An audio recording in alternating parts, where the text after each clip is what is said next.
A beautiful but wasteland looking environment greets us in these opening moments of Jusant, as the boats, surprisingly enough, remind me of a different game.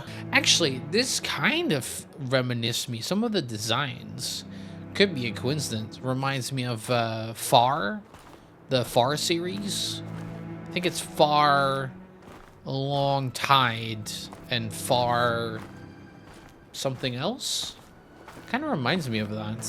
Some of the boat designs. Love those glasses. I think I mean, if you see how round these are, I don't know if I can see through the little squint thingies. And after this beautiful exposition, we start our climbing journey in this gorgeous, gorgeous game called Jusant. Didn't have any hands? Oh, you should have kept the glasses on, my man. His character looks just weird all of a sudden. Very generic, though. Very generic looking face, I'd say. After meeting our generic looking protagonist, we see, or it hints, that there is another creature inside of our backpack that we have yet to meet. What could its purpose be, and why is it in our backpack? We will later discover those answers. Changing into gameplay. Yes. Gameplay time. Chapter 1. Day mark. My goal for this playthrough is to try and 100% it. At least I'm gonna try as best as I can on the first run. After wandering around for a bit, I come to the first tutorial of the main feature of this game, which is the climbing.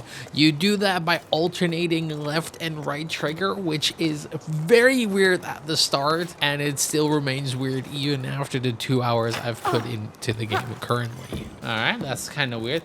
The icon displays the rope's main chamber. When full, it means the rope is wound in. When empty, the rope is attached to a wall.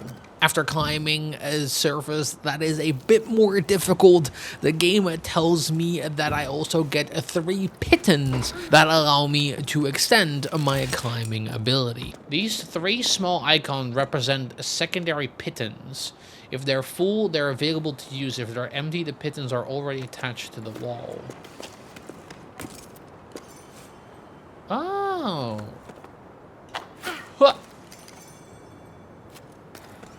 Oh my god, is there stamina involved?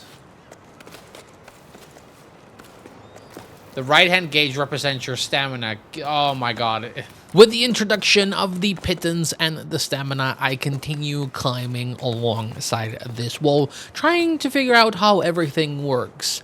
My first instinct is that the wall has predetermined positions for these pittons, but the game is trying to tell me through the tutorial that I should place pittons before I make big jumps. I also lose stamina when doing certain activities like jumping, and the game gives me the ability to rest in order to regain some of that stamina. Oh, interesting. After finishing up this climb and this part of the tutorial, I come across a residence of some sorts here in this cliffside.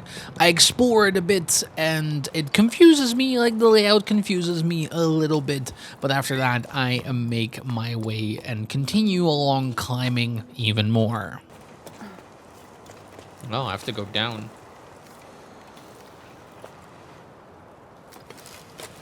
Oh. Oh.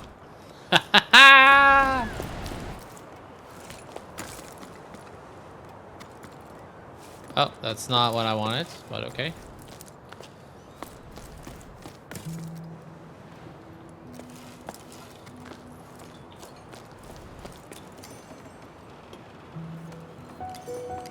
Oh, I got there in the end.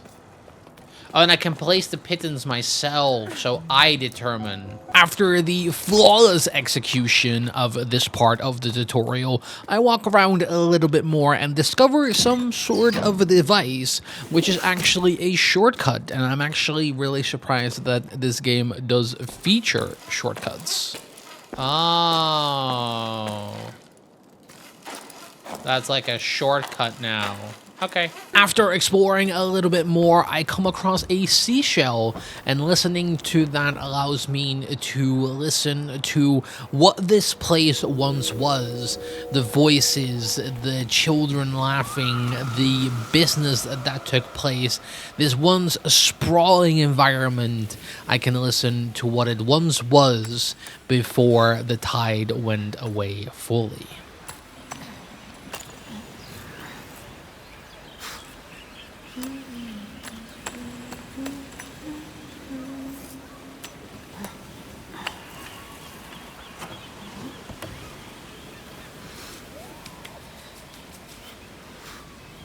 I continue to climb, and on the next part I do struggle a little bit, but luckily that leads me to another shortcut that I activate and then just move away from. The next little tutorial part that I think I already covered at one point is to load up a jump, which I can do by holding A.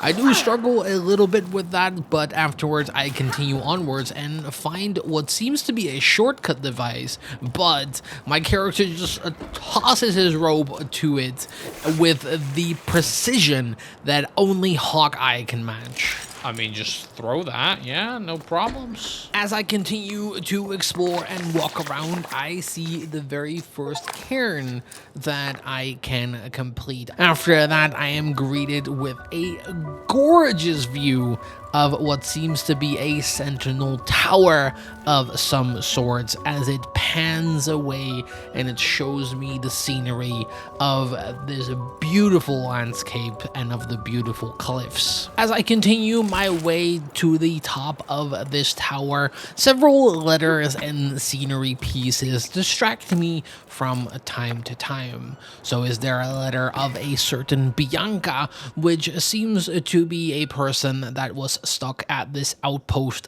/ tower and now has gone on to explore something different or something more in this world. Like I said, there are several pieces here that continue to distract me.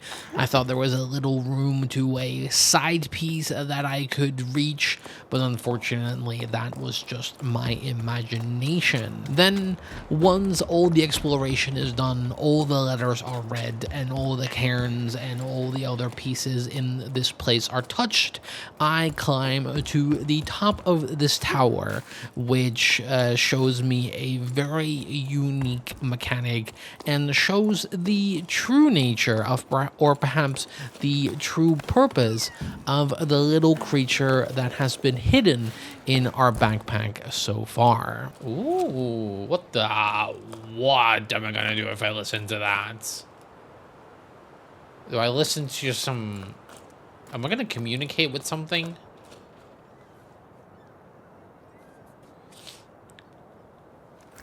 I've seen, what is it? The V. Oh.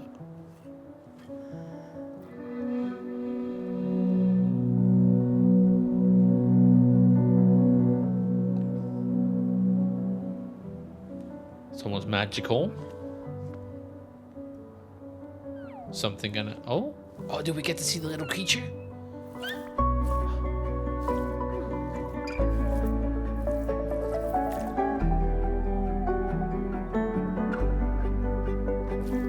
It looks like water, just like water embodied.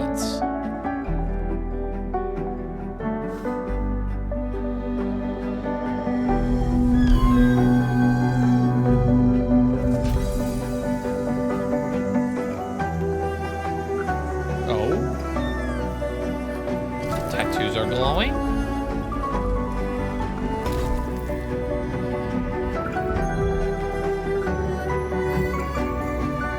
Magic.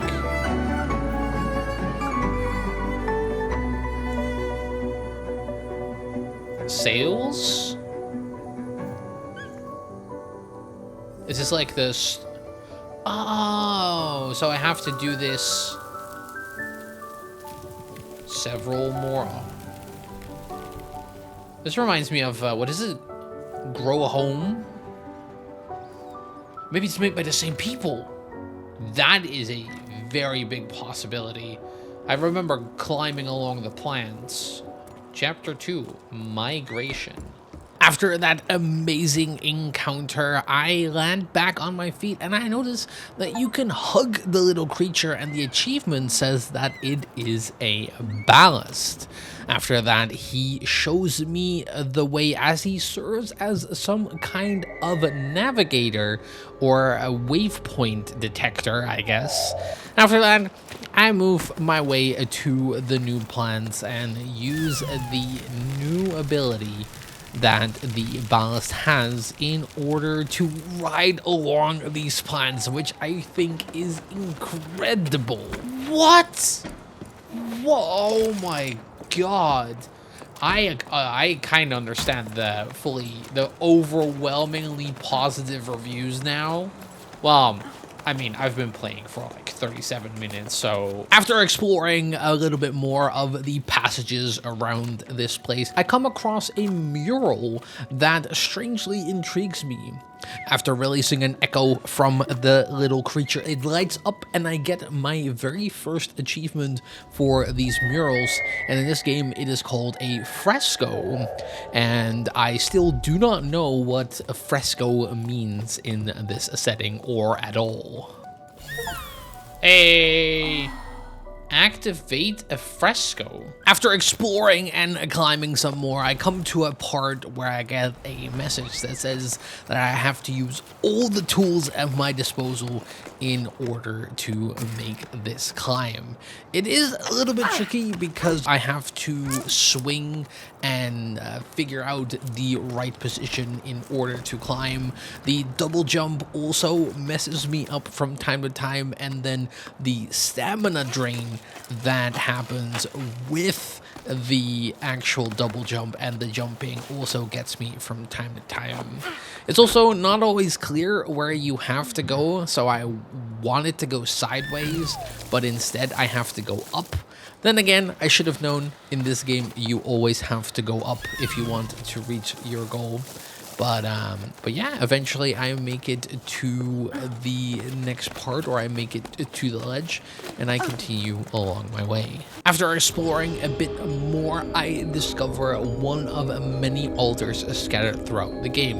It's actually the only altar that I have managed to find so far as of this recording. I continue exploring and climbing this residential area, or what I only assume is a residential area, and then a cairn is placed near one of the most tranquil spots that I have found in this game, where there's just nothing but silence overlooking a gorgeous view. That's just pure silence. Oh, if only I could shut off my brain like that sometimes. This game has a lot of paths to explore and a lot of things to discover, and you have to go on your own way. You have to explore the nooks and crannies, climb to different spots and areas to get all of the collectibles and explorables. I do just such a thing. I climb my way around and eventually come to a place with another mural or another fresco, and I just look around, see where to go, and then move along my way again. After a lot more exploring, climbing, finding and activating frescoes, looping around, just exploring and going about my way, after just a lot of that, I come to a little cutscene that shows me the sun as it adds a new mechanic to the game. So that's a lot of fun. Oh.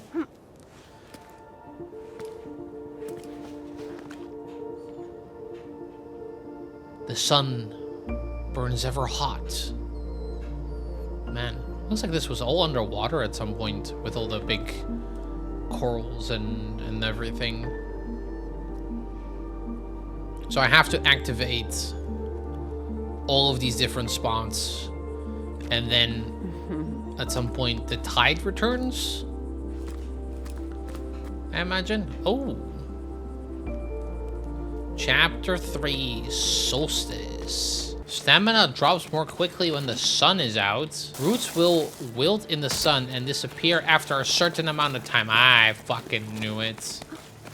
I figured that they were gonna introduce timed elements at some point. After dealing with withering plants and the burning sun, another new mechanic gets introduced into the game. These are special points where I can regain all of my rope and all of my pittons.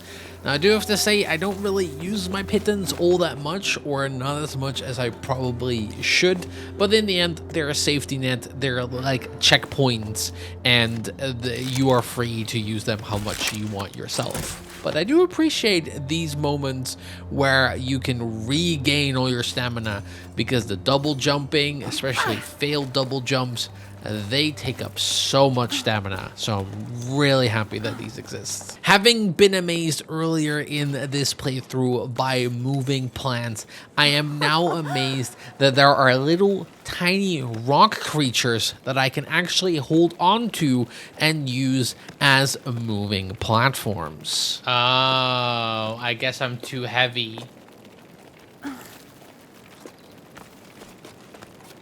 So I need to keep alternating between, otherwise I'm too heavy for that small little rock. That makes a lot of sense, actually. As with any game, it can never be 100% perfect.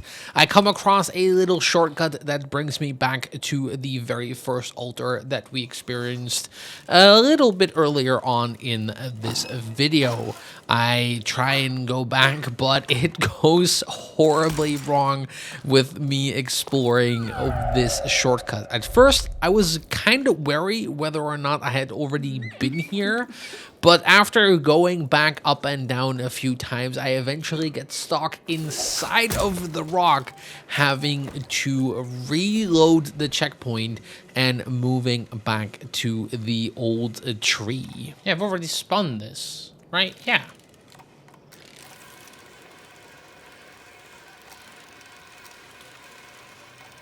Oh god.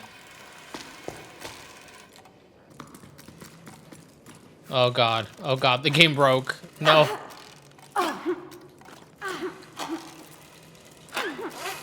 No! No!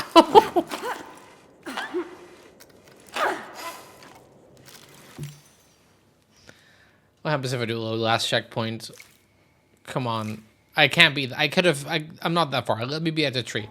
Oh. Thank the Lord. I choose to ignore this altar and continue along my way, but it had to happen at some point.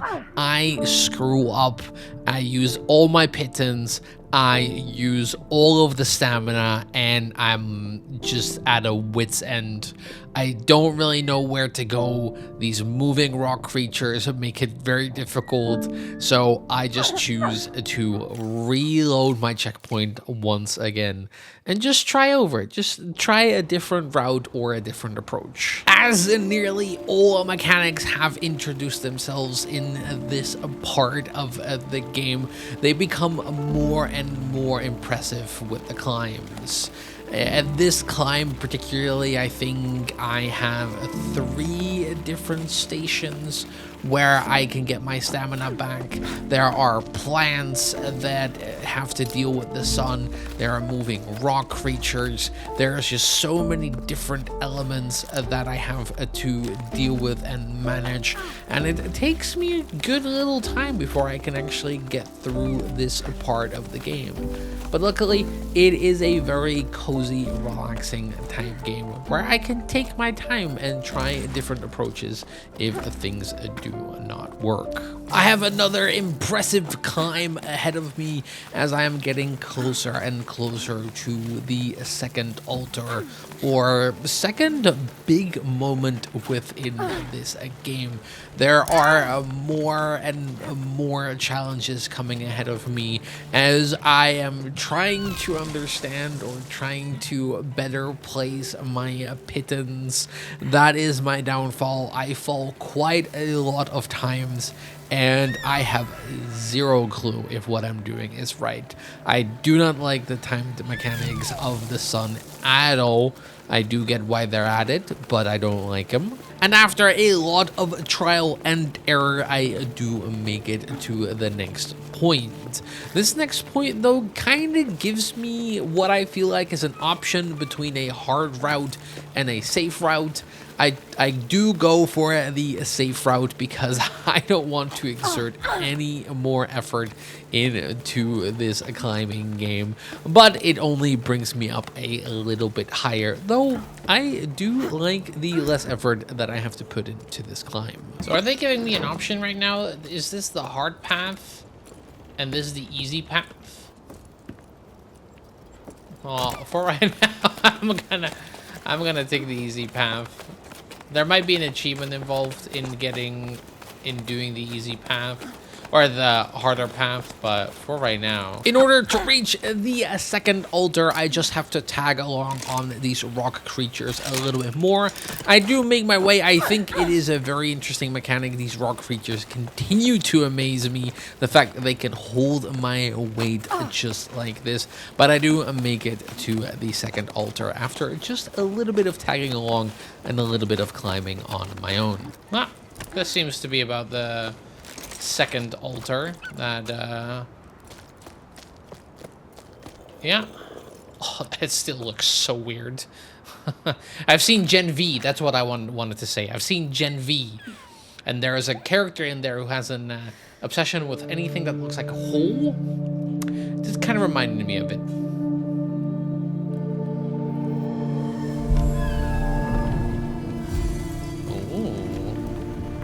How did he even stumble across that creature? Like, how? It's...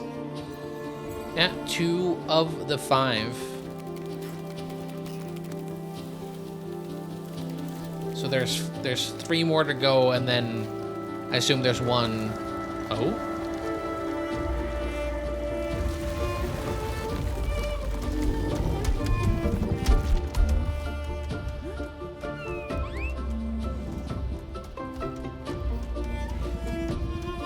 Hey, why not? If there are smaller ones, there are bigger ones.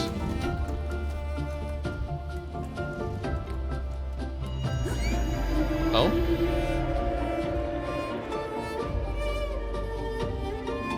Stuff that can roam the sky? I'm down for that. As the screen transitions and welcomes me with the message of Chapter 4, I continue that I've had enough and that these 2 hours have gone by way too fast. So with that, I'm leaving this first recording of Jusant off here.